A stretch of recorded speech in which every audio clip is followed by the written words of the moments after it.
ఓం మహాగణాధిపతయే నమః. ఓం గురుభ్యో నమః. ఓం శ్రీమాత్రే నమః. పరమేశ్వర స్వరూపమైనటువంటి జ్యోతిష, వాస్తు మరియు ఇతర అనేకమైనటువంటి శాస్త్రములను మనకు అందించినటువంటి మహర్షులకి నమస్కారం. హయగ్రీవ హయగ్రీవ హయగ్రీవేతి యో వధేత్తస్య నిస్సరతే వాణి జహ్నుగన్యా ప్రవాహవత్.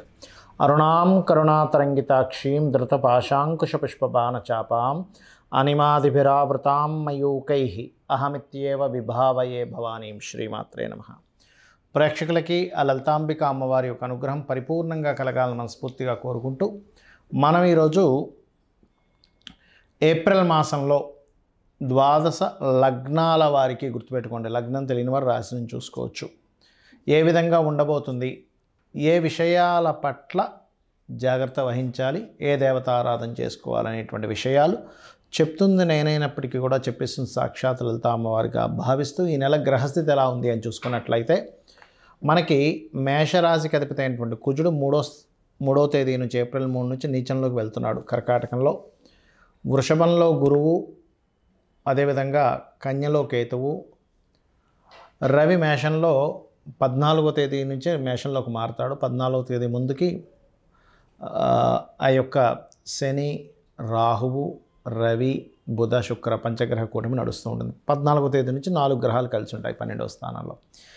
ఈ యొక్క గ్రహస్థితిని అనుసరించి 12 లగ్నాలు లేదా రాశుల వారికి ఏ విధంగా ఉంటుందనే విషయం మనం ఇప్పుడు తెలుసుకుందాం. వృషభ లగ్నము, వృషభ రాశి. వృషభ లగ్నం వారికి లేదా రాశి వారికి కనుక చూసుకున్నట్లయితే మీకు ఏకాదశంలో అధిక గ్రహాలు ఉంటున్నాయి. సో అన్ని రకాల లాభాలు, చేసేటువంటి ప్రయత్నాల్లో సక్సెస్ అవ్వడం అనేటువంటిది ఇస్తుంది సహజంగా పాపగ్రహాలు ఏకాదశంలో ఉన్నప్పుడు. అయితే మీకు ఈ 3వ తేదీ 3 ఏప్రిల్ నుంచి కుజుడు నీచంలోకి ఎంటర్ అవుతున్నాడు. 3వ స్థానం అనేటువంటిది అన్నదమ్ములు, అగ్రిమెంట్సు, ఎవరితోనైనా కమ్యూనికేట్ చేసేటువంటి విషయాల్లో చాలా జాగ్రత్తగా ఉండాలి. ఎందుకంటే అక్కడ 2 నెలల పాటు ఉంటాడు ఆయన. అక్కడ 2 నెలలు ఖచ్చితంగా ఉంటాడు. ఎప్పుడూ 45 రోజులు ఉండేటువంటి కుజుడు 2 మంత్స్ ఉంటున్నాడు. 2 మంత్స్ కంటే ఇంకో 2 రోజులు ఎక్కువే ఉంటున్నాడు అక్కడ. కాబట్టి ఈ 2 నెలలు కాస్త జాగ్రత్తగా ఉండండి. అలాగే ఇక్కడ ఈ 2 నెలల్లో కూడా కొన్ని సార్లు అంటే నెలకు ఒక 8-9 సార్లు 8-9 రోజుల పాటు నెలలో ఒక మంచి సమయం కూడా ఉంటుంది. ఎప్పుడు ఎలాంటి విషయాల్లోనే అంటే ఈ కమ్యూనికేషన్, అగ్రిమెంట్స్, అన్నదమ్ముల విషయాల్లోనే మేషంలో చంద్రుడు సంచరించేటప్పుడు అంటే అశ్విని, భరణి, కృత్తిక 1వ పాదము లేదా కర్కాటకంలో అంటే చంద్రుడు ఆ నక్షత్రాల్లో ఉన్నప్పుడు ఎప్పుడు పునర్వసు 4వ పాదము, పుష్యమి, ఆశ్లేష నక్షత్రాల్లోని, లేదు తులారాశిలో సంచరించేటప్పుడు అంటే చిత్తా 3-4 పాదాలు, స్వాతి, విశాఖ నక్షత్రాల్లో సంచరించేటప్పుడు, లేదంటే మకర, కుంభరాశిలో సంచరించేటప్పుడు గుర్తుపెట్టుకోండి. ఈ సమయాల్లో సంచరించేటప్పుడు చంద్రుడు మీకు మంచి ఫలితాలు ఇస్తాడు, అందులో ఎటువంటి సందేహం లేదు. ఓకే. అయితే అంటే ఈ చంద్రుడు ఈ సంచారం జరిగేటప్పుడు 3లో కుజుడున్న మంచి ఫలితాలు ఇస్తాడు. అసలు సాధారణంగా 3లో కుజుడు ఉన్నప్పుడు ఏంటంటే మీకు ధైర్యము, సాహసము, మొండితనం పెంచుతాడు వృషభం వారికి. ఈ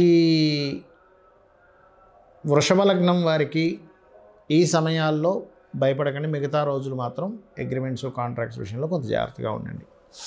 అలాగే 14వ తేదీ నుంచి రవి మారుతాడు. అప్పటి వరకు పంచగ్రహ కూటంలో ఉన్నటువంటి రవి బయటికి వచ్చి మేషంలో 12వ రాశిలోకి వచ్చినప్పుడు పూర్వీకులు ఎవరైనా యాన్సిస్టర్స్ ప్రాపర్టీస్ విషయంలో కొంత మీకు కలిసి రావడము, కాకపోతే గవర్నమెంట్కి సంబంధించిన కొన్ని అంశాల వల్ల కొంతవరకు ఫైనాన్షియల్గా కొంత స్ట్రెస్ 14వ తేదీ నుంచి ఉంటుంది. ఒక నెల రోజుల పాటు అక్కడ ఏప్రిల్ 14 నుంచి. ఇక సంతానం కోసం ప్రయత్నం చేసేవాళ్ళు, రాజకీయ నాయకులు కొంచెం జాగ్రత్తగా ఉండండి. బికాజ్ ఆఫ్ ఇక్కడ మీకు పంచమంలో కేతు ఉన్నాడు కాబట్టి.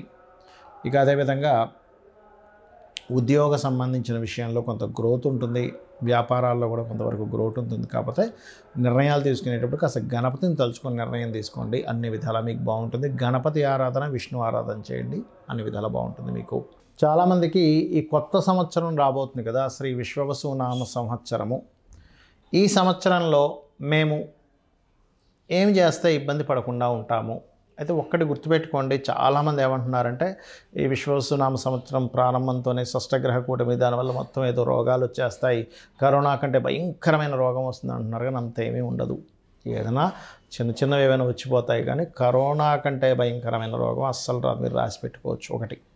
రెండవది ఏంటంటే ఇక్కడ గుర్తుపెట్టుకోవాల్సిన అంశం, కొత్త సంవత్సరంలో అసలు మీరు ఏమి చేస్తే ఇబ్బంది పడకుండా ఉంటారు. ఎందుకంటే ఒకవైపు మనం చూస్తున్నట్లయితే జాబ్స్ తగ్గుతూ వస్తున్నాయి. మనం ఆల్రెడీ 2.5-3 సంవత్సరాల క్రితమే అమ్మవారి అనుగ్రహంతో ప్రిడిక్ట్ చేయడం జరిగింది.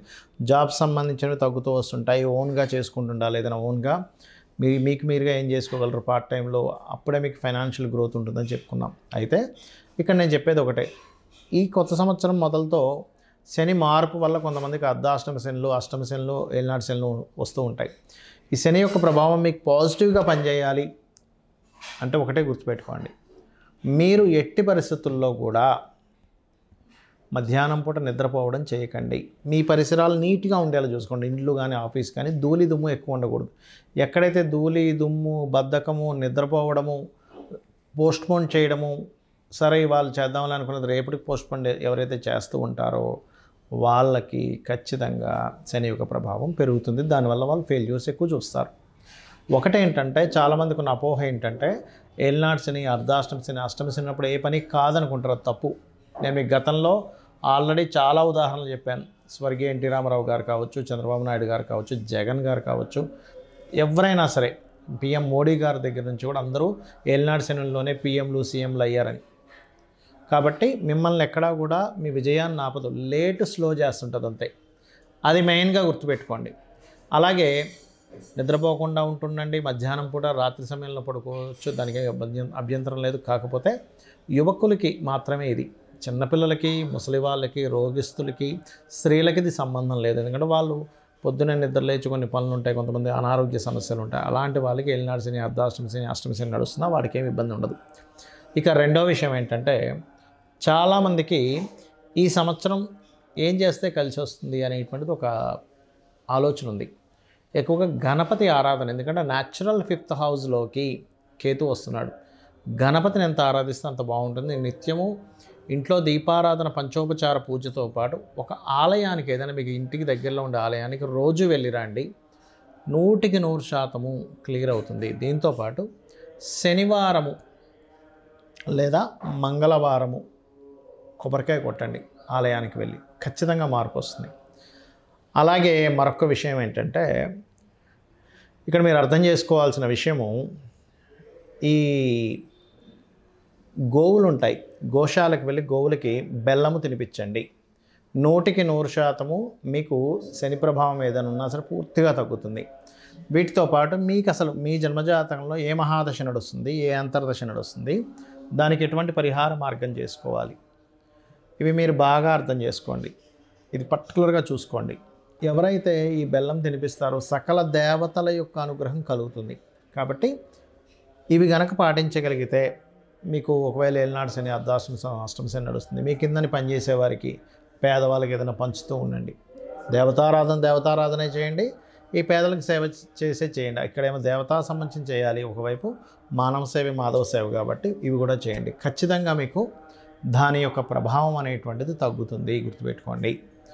ఇక మరొక విషయం ఏంటంటే మీ మహాదశ, అంతర్దశ పరిశీలనతో పాటు ఏదైనా గుర్తుకోండి, మీ గ్రహస్థితులు ఎలా ఉన్నా ఇంట్లో కూడా కొన్ని మార్పులు చేసుకోవాలి. ఏమిటంటే ఉత్తరం వైపు ఎట్టి పరిస్థితుల్లో డార్క్ కలర్స్ లేకుండా చూసుకోండి, ఉత్తరం వైపు.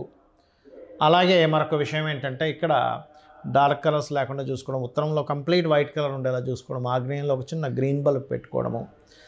సౌత్ సెంటర్లో బాత్రూమ్ ఉండకూడదు. సౌత్ సెంటర్, వెస్ట్ సెంటర్స్లో బాత్రూమ్ ఉండకూడదు. ఒకవేళ మీ ఇల్లు కనుక టిల్ట్ అయింది అనుకోండి, అప్పుడు వేరు, అది సౌత్ వెస్ట్ అవుద్ది. South west or west north west వైపే బాత్రూమ్స్ ఉండాలి, గుర్తుపెట్టుకోండి.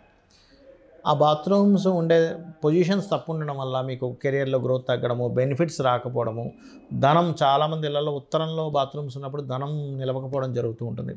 వాయువ్యంలో బాత్రూమ్స్ ఉన్నప్పుడు చాలా చిన్న ఏజ్లోనే అట్రాక్షన్స్కి గురవుతూ ఉంటారు. లేకపోతే బ్యాంక్ బ్యాలెన్స్ ఉండదు, వాయువ్యంలో బాత్రూమ్స్ ఉంటాయి. ఈ జాగ్రత్తలు తీసుకోండి. అదేవిధంగా నైరుతి బెడ్రూమ్లో క్రీమ్ కలర్ ఉండేలా చూసుకోండి. ఇవేంటంటే పర్టికులర్గా బేసిక్గా మీకు వాస్తుపరంగా కొన్ని విషయాలు మిమ్మల్ని బాగా సపోర్ట్ చేస్తాయి. తూర్పు, ఉత్తరం వైపు బాగా వెళ్తుండాలి. నైరుతి వైపు వెలుతురు ఉండకూడదు. ఎందుకంటే అది పితృదేవతా స్థానం. అక్కడ పితృదేవతలకి వెలుతురు ఎక్కువ ఉంటే రారు, ఇంట్లో ఉండరు. ఎందుకంటే వాళ్ళు ఎప్పుడూ మన ఇంట్లో మన చుట్టూ ఎదురుతూ మనల్ని బ్లెస్ చేస్తూ ఉంటారు. ఆ బ్లెస్సింగ్స్ రాకుండా ఉంటాయి. కాబట్టి ఈ యొక్క విషయాల్లో జాగ్రత్తలు తీసుకోండి. మీరు ఈ విశ్వవసునామ సంవత్సరంలో అద్భుతమైనటువంటి ఫలితాలు చూస్తారు. అమ్మవారి అనుగ్రహం పరిపూర్ణంగా మీరు పొందాలని మనస్ఫూర్తిగా మరోసారి కోరుకుంటూ శ్రీమాత్రే నమః.